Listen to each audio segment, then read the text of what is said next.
my first question for you is, how do you feel about the new record? That's great. Feel great? I feel good about it. I feel good about every record that I put out at the point that it comes out, but we'll see what it feels like next year when we're midway through the tour. You only really get to know the songs when you start playing them in front of an audience, because then you'll see which ones are the most popular. So I'm excited for that to happen, although it's not happening until next year. But yeah, I feel good about it. That's good. Yeah. Wait, is there anything?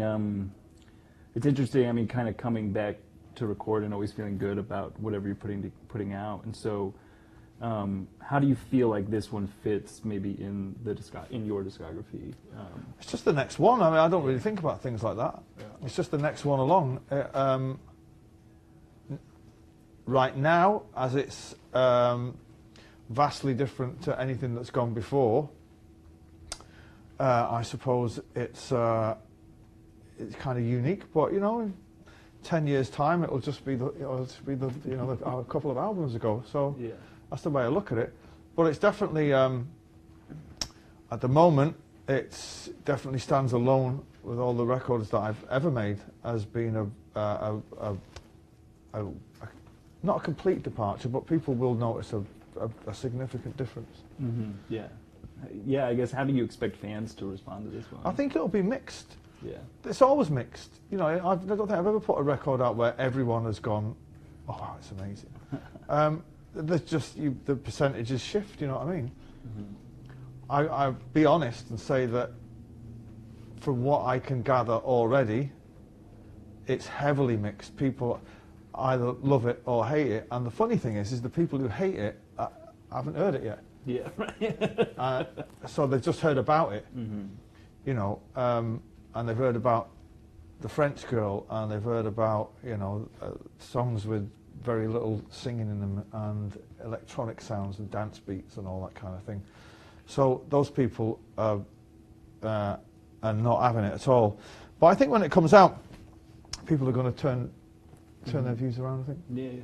I mean, it's always good I think it's always good to be putting out stuff that's divisive. At least, you know, it gets people...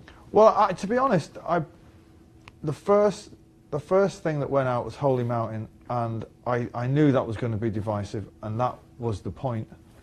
And it only works if it's a great song, though, and I love it, and I'm proud of it. And when the next track was... which people thought it was a single. It's not a single, it was just a track that was put out there. When that went up and there was more division, I was thinking, oh, these people are not going to like it from here on in then. So it'll be fascinating to see how this all pans out, and particularly when we, like I say before, particularly when you get out live and you can play it to people, and you can stare them down while you're doing it, while someone's singing in French with a pair of scissors going, yeah? This is fucking happening. Can we talk about the scissors? Yeah, you can talk about scissors if you want. Yeah. So, can you talk? Well, what are the scissors? So we're doing a track called "It's a Beautiful World" on British television a couple of weeks ago, and we were rehearsing it. And the girl that does the French announcement, that bit doesn't come in for about 2 or 3 minutes. So I said to her, would she consider playing a tambourine? And she said, in that very French way, I don't play the tambourine. And I said, shakers? And she's like, no. And she is actually in a band called Le Volume Courbe. And in that band, she's the lead singer, but she also plays the scissors. So she said, I can play the scissors. And I was like, really? And when the scissors appeared, and she started playing them in a cape, I thought, this is gonna fucking blow people's minds, because it blew mine, you know what I mean? Right. And then we did it on the TV, and the world ended. Yeah, right. For some people. Yeah, it really did. I mean, it's not something you really see every day. Well, no, but if you go on the internet and type in her band's name, there she is playing the scissors, and I've got to say, I was rendered speechless, and she's great. Her name is Charlotte. She is the scissor queen. She is an absolute fucking hero. Yeah. Yeah. She plays the scissors. You've been making music for a couple of decades now, and kind of always in the spotlight when you put out new music, given your success with your solo work and with Oasis. And so I'm kind of curious, when you're coming back to the creative well, you know, how do you do that? Or like, what is it when you're coming back into this and being like, okay, I'm gonna sit down, I'm going to write something. There's all this stuff behind you, and so, you know. Well, I've always had that, because Oasis's first album was such a big deal in England, and the second one was an even bigger deal worldwide. I've always written under those circumstances of, you have this weight of the past behind you. So it's nothing new to me. Yeah. And I think you've just got to focus on what you're doing, and you've got to realise that not everything you do is going to be great. You know, nobody's perfect. You know, you're going to write some songs that are great. You're going to write some that are good. You're just going to write some that are okay, and you're going to write some that are not great. And like I keep saying, you put it out, and the people decide. Yeah, right. So, and you've got to realise your limitations and own it and believe in it, and that's it. And then make another one after that. You know, it's like when people have been freaking out about how they perceive this album is going to be, and I just say to them, well, look, it's only a record, right? It's only music. Yeah. You know, we're not trying to develop, you know, the cure for cancer here. You know, if you don't like this one, you might like the next one, you know, and then the one after that. So, I don't know, people, I just don't really overthink anything, if I'm being honest. Was there a moment in your career where you maybe had that? That's a very serene kind of look at things, or kind of, and so was there a moment you could remember where you kind of had that moment of realization?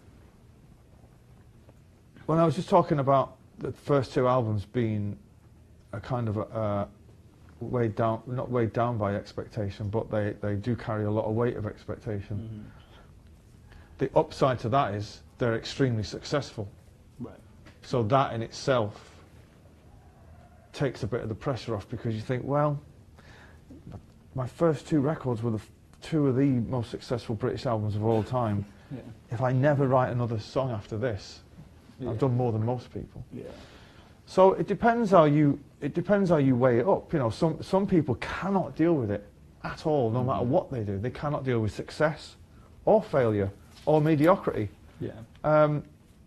I've had it all in my career so far, and it doesn't faze me at all, because I know that for every creative peak that you reach, sooner or later, you're going to end up in the valley again. You know what I mean? And that's all part of the story. And I like it on the way up. I like getting to the top. You know, it's kind of even fascinating when you feel that it's kind of slipping away. And I've also enjoyed the kind of the climbing back up the mountain again. So it doesn't faze me at all. Yeah. I was watching, in prepping for this interview, I watched the Oasis doc that came out last year, and there was this kind of crazy moment. Well, one, just seeing what it was like when you guys put out those records, like that. I mean, I'm from America in Iowa. Like, I didn't have any context. I was like 6 years old when that. And so, like, but seeing just the insanity around it all, and but you were saying in an interview that's in that piece, and you were like, these records are going to stand the test of time. I knew it then. Or, huh? I knew it back then. Yeah, and I thought, and it's interesting hearing you say this now, because it's like, they obviously did, and when they came out, they were the biggest thing in the world, and then, but you still kind of have the same level approach, which I think is very well. So there was those first two records, astonishing success worldwide. Then the third album, I thought it was the greatest thing ever, until I got out on the road. And then once we were playing those songs off BA Now, in between Rock and Roll Start and Don't Look Back in Anger and Champagne Supernova, it quickly became apparent that actually this is not a great record. Right. And you only get that when you're playing it in front of a live audience. Do you start to think, well, maybe we got this one wrong? Yeah, right. But I've always been quite aware of what I've been doing, even before anybody else. You know what I mean? It's kind of not. I've never. Nobody can say anything to me about anything that I've ever done that I didn't already think anyway. You know. Mm-hmm. So when people were saying, "You're the greatest thing since the Beatles," I was thinking, "Of course we are." You know. And when they were saying, "You know, you've lost it," I would think, "Well, I have a little bit." You know what I mean? Yeah. So I wouldn't say I was one step ahead of the game all the time, but I'm pretty much usually on it. Mm-hmm. You know what I mean? Yeah, yeah. Usually on it. You seem a little bit more self-aware than other musicians that I've talked to. Yeah, so they say. Well, so talking more about the new record, you know, what are you hoping? You know, you were mentioning getting it out in front of people, which is interesting because I feel like artists don't really talk about performing their music in front of people like that. Because they're miming it most of the time. Sorry? Because they're miming most of the time. Well, so you know, what could there for this Facebook Live, we put out some questions, or we asked your fans for some questions, and one of somebody asked, I'm going to say their name so they feel good, Mary Smith. I know Mary. Yeah, you know Mary. Yeah, that's honestly, I didn't make that name up. But Mary Smith would like to know about the set list for your upcoming tour and kind of what fans can expect when you're out there. I started working on it about 3 days ago, and I'm already on to the 6th draft. And yeah, they're always tricky, and sometimes you don't get. I mean, I was looking back at some old set lists from the last tour. I didn't really settle on anything for a good 4 or 5 months. Mm-hmm. Again, you've got to try out as many songs as possible, and then it kind of becomes apparent as how you pace it, and do you do the right amount of old stuff and new stuff and kind of obscure stuff that only like hardcore fans will appreciate. But I have to say, I'm looking at a list of all the new songs, and I'm looking at, and there could be a point where we play this album in its entirety. Oh, really? Because we did a month's rehearsal before we went out with U2 and kicked some of the new songs around a bit, and they all sounded pretty good. Mm-hmm. But I haven't settled on anything. I can tell you that I'll be doing Don't Look Back in Anger. Okay. Yeah. That's as much as I can tell you. All right. Okay. That's great. And Holy Mountain will probably get an airing at some point. Yeah. Yeah. But I don't know. I've got to get in a room with the band, and then we've kind of all got to, debate it and all that kind of thing. But it'll be great. Is there anything, we've been talking about your career, and is there anything just looking? Do you feel any misconceptions about who you are? I feel like from other people. Yeah, from other people. Of course. Yeah. Of course. And I guess could you talk about those a little bit, or kind of? Well, I don't. I don't have social media accounts. Mm-hmm. I don't get a live feed of what people are saying. My daughter is usually my when she comes in from school, she'll say, "Oh God, look at this." But I don't want anybody to know anything about me. Mm-hmm. So whatever the misconceptions are, that's my fault, and fault, if you can call it fault. And I've probably I cultivate that. I'm not an overly private person, but I don't give a shit what they think about me. Yeah, right. Yeah. It couldn't bother me in the slightest. Some people, sit and have direct contact with their fans through Twitter and all that kind of thing, and I don't think that's healthy for either your fans or you, because then you can't detach yourself from it. And I, for one, I'm not bothered what Mary Smith thinks about me. Yeah, right. No offence, Mary, but whatever her opinion is of me, then that's all it is. Yeah. Right. I only really care what my wife and kids think about me. Mm-hmm. Yeah. And my cat. My cat is important. What's the name of your cat? My cat is called Boots. Boots? Yeah. If he didn't like me, life wouldn't be worth living. For him. I mean, I'm curious, because I think what you're speaking, or how you're speaking about social media, obviously you're a celebrity, but I think that applies kind of across the board, and it's definitely affecting the way that people think culturally. I mean, I get it. I don't totally. don't understand. I get it.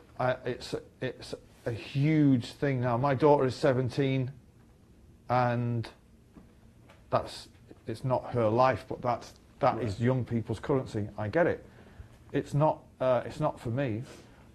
The little I do know about it, it seems to be a platform for lots of people shouting at each other about shit that they're ill-informed about. Yeah. Which is fine. It's not really for me, to be honest. Yeah. I mean, do you see that? I'm curious on like almost an existential level. How do you see that affecting culture or art or music like that? Like, do you see? Because I think things now, you know, when an artist puts out music, it's way different than when like the first Oasis album came out. You know, and it's like there's expectations, but it's in a different way. And I'm curious, as someone who's been in the industry for you know this amount of time, how you seen that? Tiny little subtle things like the minute you do a show, everybody knows your set list. Right. So you'll be in, you know, South Korea, and someone will say, "You never change your set list." I'm like, "How the fucking hell would you know?" Right. You know what I mean? If you're not being nosy on the internet, it's like this is what we're playing here tonight. But you play same in Milwaukee. So fucking what? Yeah. Right. There's that, and I guess now you get you as I understand it, you will get instant feedback. You know, I know people when they put singles out, the first thing they do is go to the comments page and see if people like it, and it's like live focus grouping. But it's not something I'm, like I say, I understand it. Am I interested in it? Not in the slightest. No, but I get it. Yeah, right. Makes sense.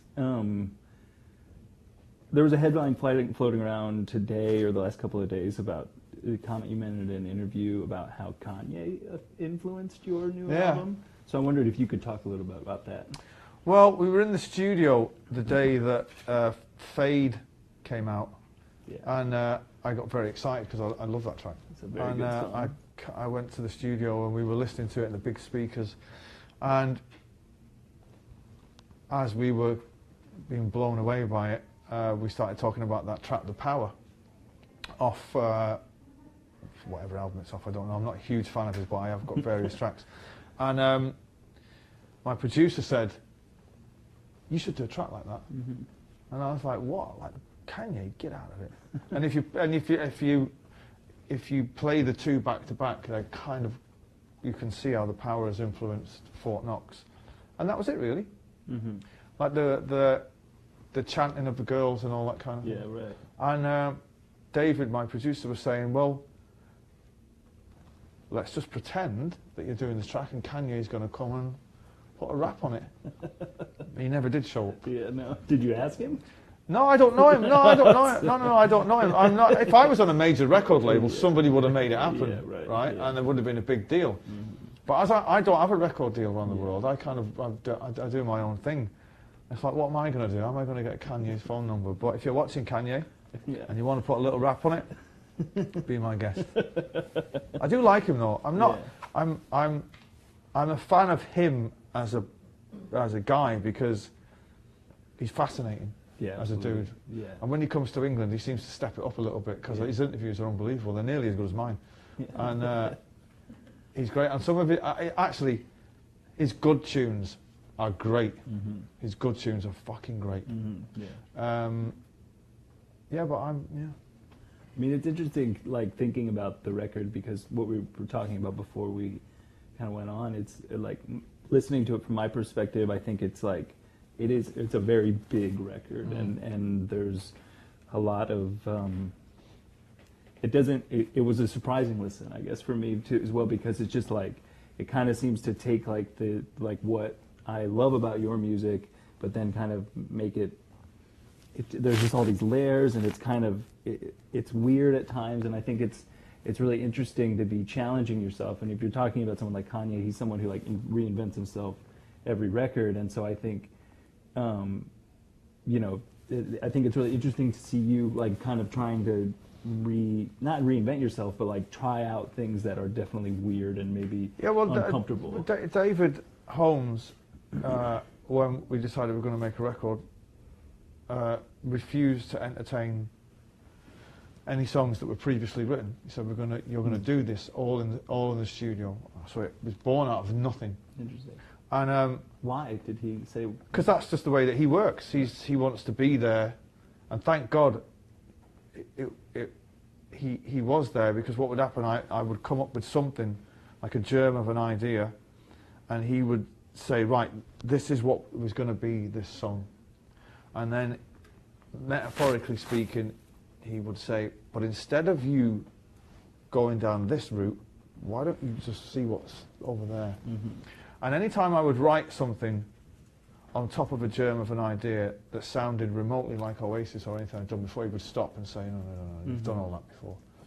And I remember him saying, "Look, you can sit there and strum that acoustic guitar for the rest of your life and rewrite Wonderwall and If I Had a Gun and Dying of the Light, and you're the best at that.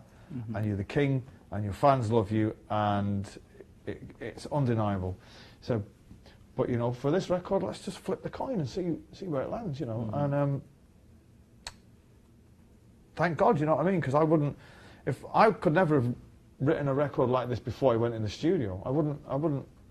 I was in no rush to get a French girl in a cape playing the scissors on a track. You know what I mean? Right. Yeah. But if you enter into a thing with the right spirit of adventure, those kind of things happen, and you go with it. Yeah. Right. Absolutely. This is actually kind of so. Matthew Reevy asked the question. Has your new approach to writing on Who Built the Mood made you more open to the idea of collaboration? Or would you still view co-writing as a potential threat to a song connecting and being authentic? The only times I've ever co-written is for other people, for their record. I guess if I did start co-writing, I'm of this opinion about co-writing. If me and someone else are going to co-write stuff for me, why don't we just start a band? Right. Yeah. Okay, because I don't understand the concept to have, a load of people. You're a solo artist, and yet you're writing with someone else. Surely that is the essence of what a band is. Mm-hmm. If you're good at writing the music but not good at writing the lyrics, or good at writing the words and not good at writing the music, start a band. Yeah, right. You know what I mean? Fuck me. It's not rocket science. Yeah. But I don't know if I guess I'd love to co-write with Johnny Marr. Mm-hmm. But then again, I'd love to start a band with Johnny Marr. You know what I mean? Yeah, right. Or Weller and Johnny Marr. So it's not something that I'm open. It's not something I'm thinking of, to be honest. I've got too much stuff going on. Yeah, right. That makes sense. I'd love to write. I'd love to work with what's his name, Pharrell. You want to work with Pharrell? I don't want to. I'd love to. Oh. I'm not saying he came up to me at an award ceremony once when he was on that run of those tunes, Get Lucky, Happy, and Freedom. Yeah. And he was a huge Oasis fan back in the day, and he came up and he said, in that way that he does, when you're ready, call me, we can work together. And I'm kind of like, yeah. As my wife is punching me in the ribs, going, fucking call him. And I'm like, you don't want to work with me. And she's like, he fucking said. So I do a track with him, for sure. Yeah. So Pharrell is watching. He's a genius, man. Yeah. We got a new Nerd album coming, I think. Yeah, so I read somewhere. Yeah. Should be great. What is the song that you're most proud of on this new record? That's a question from Sean Buckley. Holy Mountain. Holy Mountain? Yeah. It was the first thing that we attempted, and it was the first thing that was completed, and it's all built around a sample from a band called The Ice Cream, and the song was called Chewing Gum Kid. And we found the sample, got it cleared, and re-recorded this sample. It was just the little flute thing, the annoying little riff that goes round and round and round. David said to me, do you think you could write a song around that? And I was like, if it fucking kills me, I'll write a song around that, because it's so annoying that it's almost brilliant, you know what I mean? And I think that, because that set the tone and the benchmark of the record. So I'd say that one, really. And It's a Beautiful World, because it's got these great elements to it. Right. What is it like, I guess, you've seen the world change quite a bit, I think, probably over the last couple of decades, and how has that affected just yourself as a musician? I mean, something that we're always talking about now in our editorial meetings, and there's discussion online and different publications, is in like the age of Trump and in this world that we are in now, do musicians with platforms or like artists have a responsibility to speak out or say things about that? And I'm just curious, as you've seen, I mean, especially coming from your perspective in England, what has happened there in the last 2 years, you know, what, like, do you have a feeling that you should use your platform for something, or is that not something that musicians should be held accountable for? And it depends how you feel as an individual. Me personally, I'll say this, but if you're a guy, you're strapping on a guitar these days, you're almost obliged to write about the news. Yeah. Now, that's not me. Yeah. That is not me. I think what I'm doing is almost revolutionary in this day and age, which is trying to squeeze as much joy out of a song as possible. The trouble with protest songs or that kind of thing is they're usually not very good. Yeah. You know what I mean? Yeah. They're almost certainly, without fail, not very memorable. And but I guess if that's your thing, that's your thing. It's not my thing. Right. It's not my thing. And I think too much is said. I can't speak for this country. Donald Trump doesn't affect my life. So, I mean, he affects the environment a little tiny bit for my kids, but the rest of it I'm not interested in. In England, the Brexit thing, it's just like, I can't believe there's so much noise about it. Yeah. You know what I mean? It's kind of like it was put to the people as a vote. The people voted. That's democracy. Fucking get over it. You know, I didn't vote because I didn't think we should have been given the vote in the first place, because as ordinary members of the public, how the fuck are you qualified to talk about the breakup of the oldest continent in the fucking world? Yeah. So, and then the people trying to get the vote overturned, they used to call that fascism. Right? Yeah. But they don't call it fascism anymore, you know what I mean? Because they're fucking right on. Now, personally, I don't think we should have left the union, because I feel right at the time of it happening, we turned our back on the French. We were going through some like dark terrorist shit. But it's happened now. It was a legal vote. Fucking get on, get it done. Let's move on. Yeah. That's my view on it all. Yeah, no, that makes sense. Do you feel like, I mean, something that I feel like we're constantly saying, and maybe this is just because I'm constantly inundated with information, just working on the internet and online and in media. Yeah, you see, you want to be like me and don't get involved in it. It's kind of like, you're just clean and serene, and it's just like... It sounds great, yeah.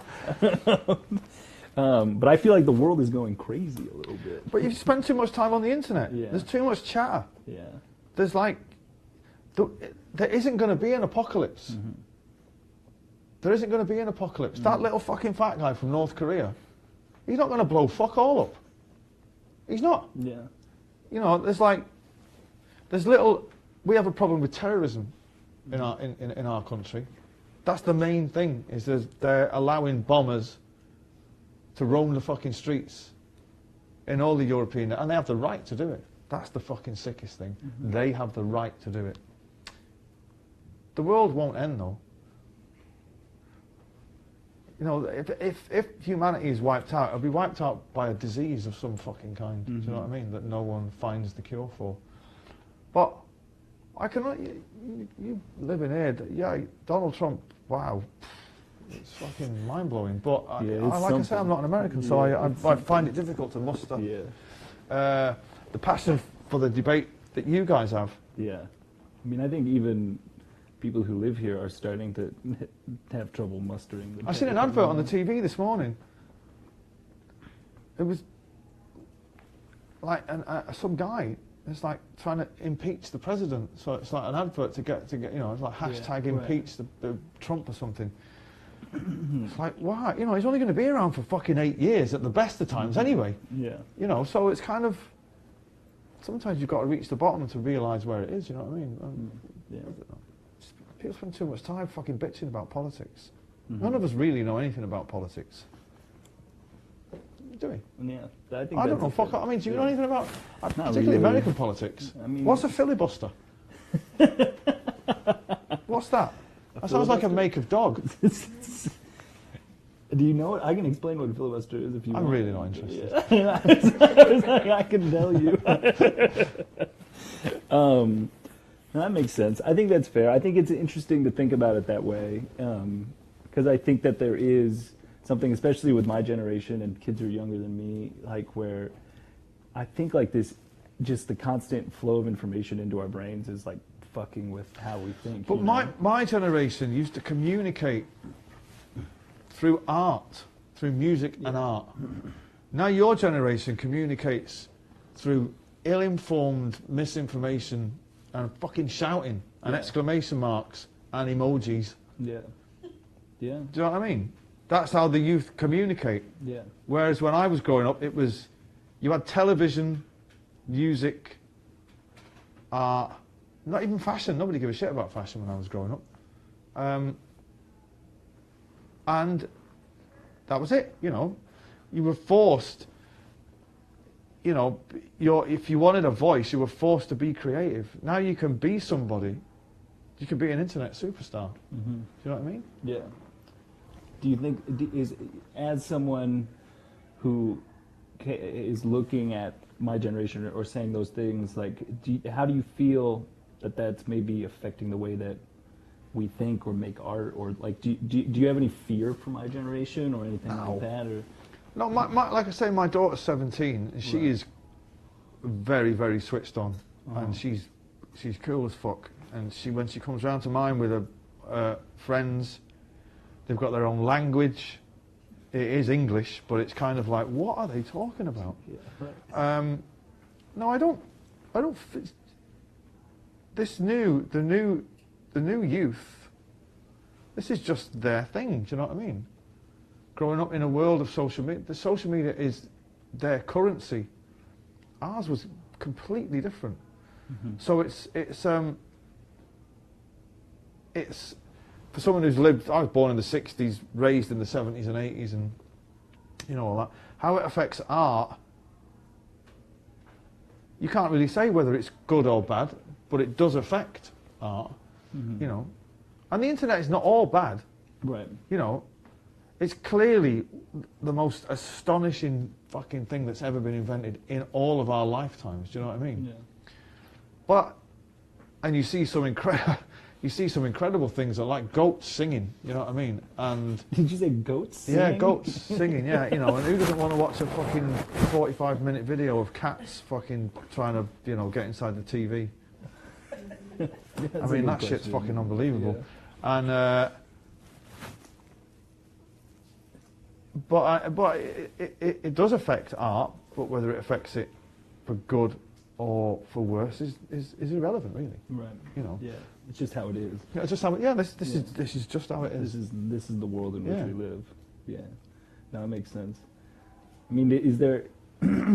How do you feel then about like this album that's coming out in this world now? Like, I mean, it's interesting. I mean, thinking like, what if those first two Oasis albums came out today? Like, what the response would be, or how it would exist now? And I don't even think that question could even be answered. But just thinking about that, As the songwriter, I have to be of the opinion that it would still have the same impact, because actually, but the songs would. I mean, the songs are great songs. Yeah. The great songs on those records are still great songs today.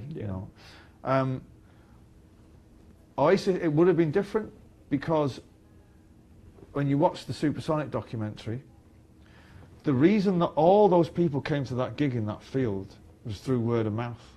There's no social media. And if you tell me about a band now and say, oh, have you heard this band? There's this really cool band called fucking, whatever.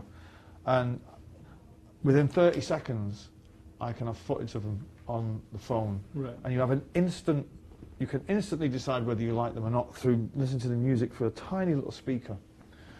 Whereas when we were coming through, it's kind of like, well, you have to wait till they come to town next. Or you have to buy their records. Right. Or listen to their interviews if you're lucky enough to see them on television, you know what I mean? So everything is instant now. It's like there's an instant people who are listening to a trailer of my album which has got four 10-second snippets of music. There's an instant, no, I'm not having it. Yeah. I don't like it. Fuck this. Yeah. Fuck, there's a French girl. What's that? Yeah. What's that language? Do I hear scissors? Well, that'll be French. That's what that'll be. Of course you don't understand it. Right. So there's an instant reaction to it, whether it be an instant adulation or instant indifference. It's just bang, it's there. You don't have to wait. So I think when Oasis were coming through, it was the last great rock and roll story of a band that come from nothing, went on to become briefly the biggest band in the world, and then social media happened, and then the world changed. Yeah. It is crazy to me how big you guys were. I was saying that before, but like that was it's crazy to you. It's crazy. That's being in it. Yeah, I can't even imagine. But just like it's funny because watching that doc too, just like you were saying, I think in an interview at the time, we're the best band in the world, and I was like, that's so sick. Like that's like because you were the biggest band, and looking back on that now, I mean, what was it like to, kind of thinking about that documentary and looking back at that time? It was good. Yeah. It was good because it only focused on the glory years. Yeah.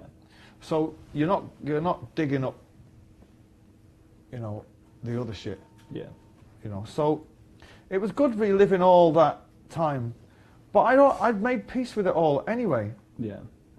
So I didn't particularly learn anything new about me or about it, or I didn't see it from a different perspective. I was quite shocked that when they said, it was 2.5 years from when you're signing off Social Security to walking on the stage at Nebworth, I was like, what, are you fucking sure? Yeah. Like, I've had parties that last longer than 2.5 years. And that was about it. Other than that, I guess because I was writing the songs and I was directing it and driving the car, let's say, no one's going to tell me anything about it that shocks me, you know what I mean? But I loved reminiscing about it. And there were stories that I'd forgotten and footage that I was like, well, I don't even remember that being taken. Yeah. And I think when I watched the final thing, I thought it was a great way. The last line is the last line in it is, the records are son as time, but people will never forget the way you made them feel. You know what I mean? And I thought, well, that's a brilliant way to end it. You know what I mean? And the power of that band is incredible because it's got Oasis is now going into its 3rd decade, and there's still a new generation of fans who've come through, and they have a social media perception. They've never seen Oasis, and they're never going to see it. So, but they have this social media perception of what Oasis was. I don't necessarily tend to agree with it, but they come to the gigs and they fucking love these songs that they weren't even born when they come out, and it's like, wow, we did something pretty fucking special, pretty special for it to keep regenerating itself. It's pretty. And you knew it. I mean, you knew it at the time too. Yeah. That's the thing that's crazy. It's like these. Well, I knew enough about music. I'm a music fan, and honestly, I went to bed the night before I wrote "Live Forever," thinking it was okay being in a band. I enjoyed this being in a band and playing live to 7 people. I woke up the next day and wrote "Live Forever." When I went to bed that night, I knew I was going to be in the biggest band in the world. Because I knew enough about music. Mm-hmm. And I'd read enough music magazines, and I'd listened to enough great music to know this is a great song.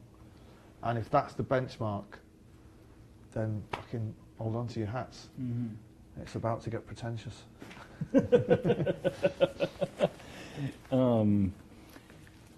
Can I ask about your brother the last few months? He's an internet superstar. He is an internet superstar. I think it was interesting seeing you now putting out this record, and just he has not let he said some stuff, in the last few months. He's obsessed. And I was just curious, as lots of people are. Yeah. how that was, or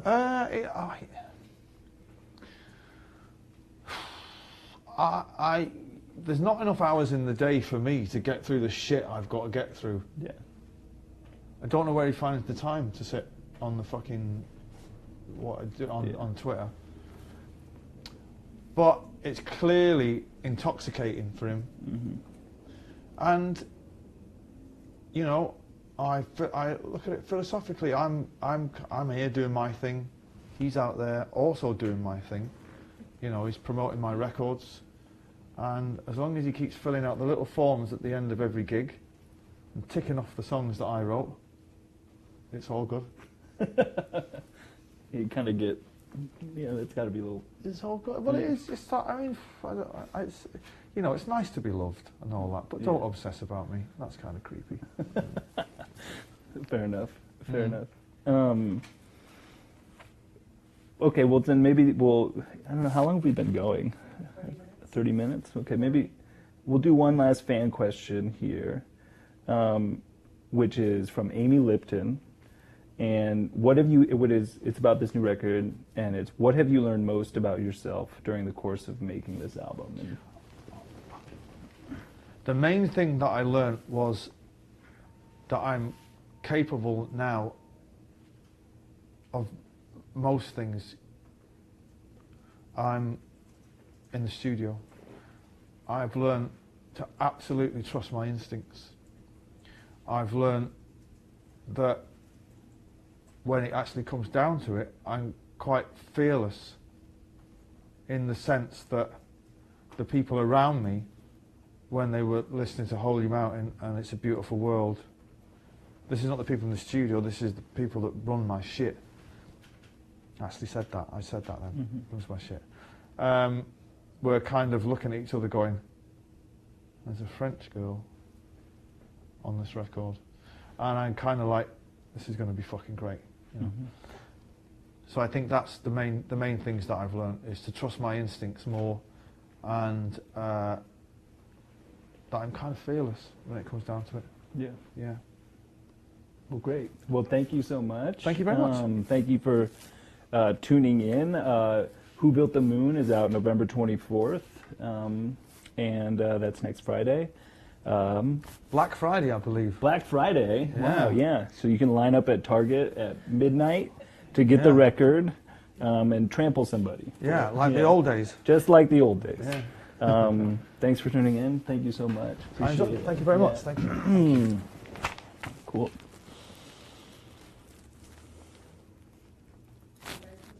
Oh, we can keep talking. We can keep We're talking. still on. Yeah. Okay.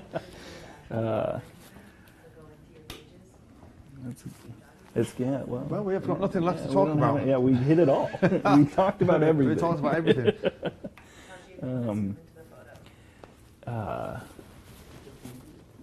That's trippy. So who else have you had on these things? We did one with Robert Plant. Oh, no way. Which was... How was he?